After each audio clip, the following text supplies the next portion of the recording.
আচ্ছা, আপনাদের কি মনে হয় এটা কি কোনো দলের বড় ধরনের ষড়যন্ত্র, যে তারাই লুটপাট চালাবে, নাম দিবে আরেক দলের?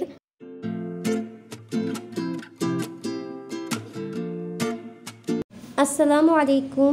কাছে দূরে যে যেখানে আছেন, আশা করি সবাই ভালো আছেন। বর্তমানে সারা বাংলাদেশে খুবই দুর্বিষহ একটি অবস্থা চলতেছে। সাভার, নবীনগর, ধামরাই, মিরপুর, মোহাম্মদপুর, ডেমরা আরও বিভিন্ন জায়গায় আমরা ডাকাতির খবর পাচ্ছি।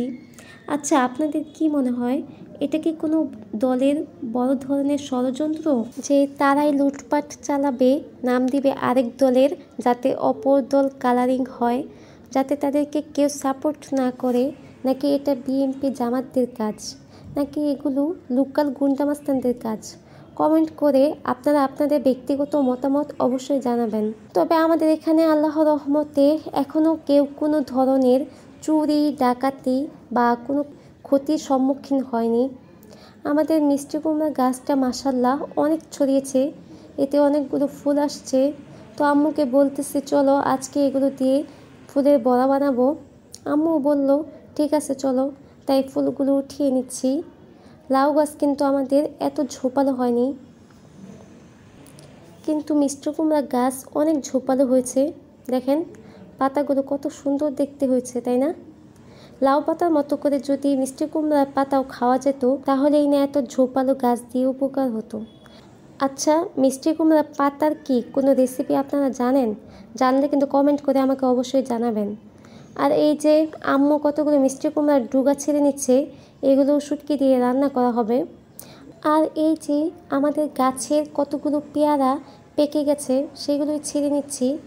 গত বছর এই গাছেই 4টা পেয়ারা আসছিল, সেগুলো অনেক বড় বড় হয়েছিল। এই বছর গাছ ভর্তি পেয়ারা আসছে, কিন্তু দেখেন মানে একটু সাইজে একটু ছোট ছোট হয়েছে সবগুলো। যাক, আসছে যে এতেই আলহামদুলিল্লাহ, আমরা অনেক খুশি। আর এই যে একটা লেবু গাছ একটু তাজা হয়েছে, মাঝখানে রোদে প্রায় মরে যেতে বসেছিল, মাশাআল্লাহ দেখেন নতুন ফুলও আসছে। এখন মিষ্টি কুমড়ো ফুলের বড়াটা বানিয়ে নিব। সেজন্য এখানে চালের গুঁড়া, বেসন, হলুদের গুঁড়া, মরিচের গুঁড়া, জিরার গুঁড়া, আদা রসুন বাটা, অল্প একটু গরম মশলার গুঁড়া, পরিমাণ মতো লবণ দিয়ে একটা বেটার বানিয়ে নিব।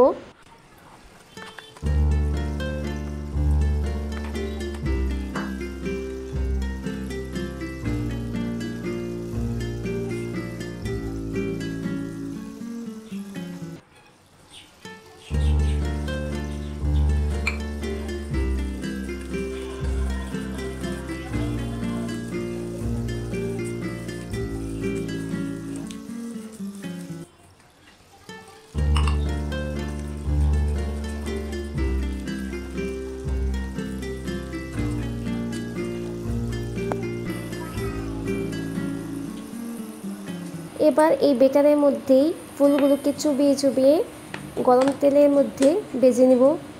সেজন্য আমি কড়াইয়ে পরিমাণ মতো তেল দিয়ে দিয়েছি। এবার এই ফুলগুলোকে ভেজে নেব।